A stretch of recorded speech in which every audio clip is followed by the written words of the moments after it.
ടീച്ചറേ, ടീച്ചർ എന്താ ഇവിടെ? ഞാൻ മാധവനെ ഒന്ന് കാണാനിറങ്ങിയതാ. എന്താ ഇതൊക്കെ? മേലുവേദനക്കുള്ള മരുന്നാ. ടീച്ചർ അറിഞ്ഞില്ലേ, എനിക്ക് ഇന്നലെ സൗജന്യമായിട്ട് കുറച്ച് തല്ല് കിട്ടി. ഞാൻ അറിഞ്ഞു. ഓ, എനിക്ക് വിശ്വസിക്കാൻ പറ്റില്ല.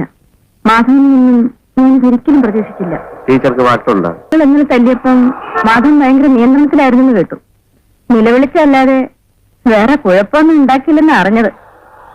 ടീച്ചറോടായതുകൊണ്ട് ഞാൻ സത്യം പറയാം, കോളനിയിലെ മറ്റെരപ്പാളികളൊന്നും എനിക്കൊരു പ്രശ്നമല്ല. ഞാൻ ഇന്നലെ കള്ളനായി അഭിനയിച്ചതാണ്. അത് കള. ഏത് കള? സംശയം ഉണ്ടെങ്കിൽ ടീച്ചർ സേതുവിനോട് ചോദിച്ചു നോക്ക്. സേതു കള്ളനെ പിടിച്ചില്ലെങ്കിൽ ജോലി പോകുന്ന ആ പ്രാന്തി തള്ള ആ സെക്രട്ടറി അവനോട് പറഞ്ഞു. കള്ളനെ പോക്കറ്റിലിട്ട് നടക്കല്ലേ വിചാരിക്കുമ്പോ പിടിക്കാൻ. ടീച്ചർക്ക് സൗകര്യം ഉണ്ടെങ്കിൽ വിശ്വസിച്ചാ മതി. അല്ല, എന്നെ എന്തിനാ കാണണമെന്ന് പറഞ്ഞത്? എനിക്ക്